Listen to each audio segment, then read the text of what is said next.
Thank you very much, and thank you, Yun, for the very nice introduction. It's a real pleasure to be back in Singapore, and especially back here at the S. Rajaratnam School.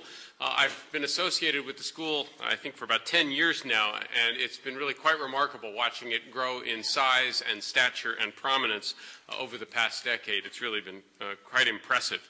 I want to talk today about China and international politics. As you all know, there's been a lively debate about the strategic implications of China's emergence as a major world power.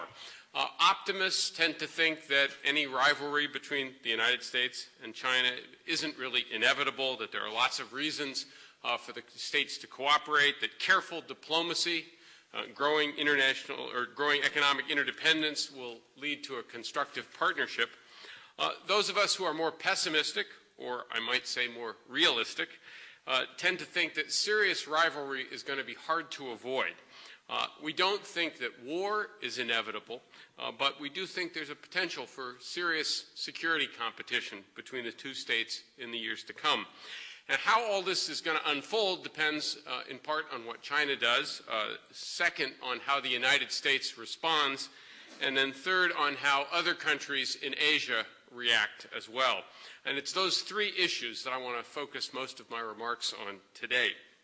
What I'm going to argue is this. If China continues to develop economically, and I expect that it will, the United States and China are virtually certain to be rivals. Security competition between them is likely to be intense. Cooperation is going to be hard to sustain. Now, again, I am not saying that war is inevitable. I do think the danger will increase somewhat. And it would be nice if this were not the case, but statecraft has to begin not with what we would like to have happen, but rather with a clear-eyed sense of what we think is most likely to happen. This situation is going to encourage Asian countries to seek closer ties with the United States. It's going to encourage the United States to devote more of its attention to Asia than it has in recent years.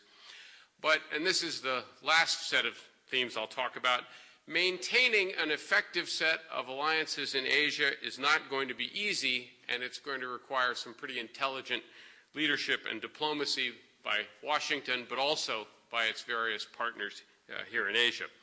Now, to lay out why I think all those things, I'm going to start by talking a little bit about why we need to use theory and history to think about this problem. And I'll tell you what I think theory tells us about the future of Sino-American relations.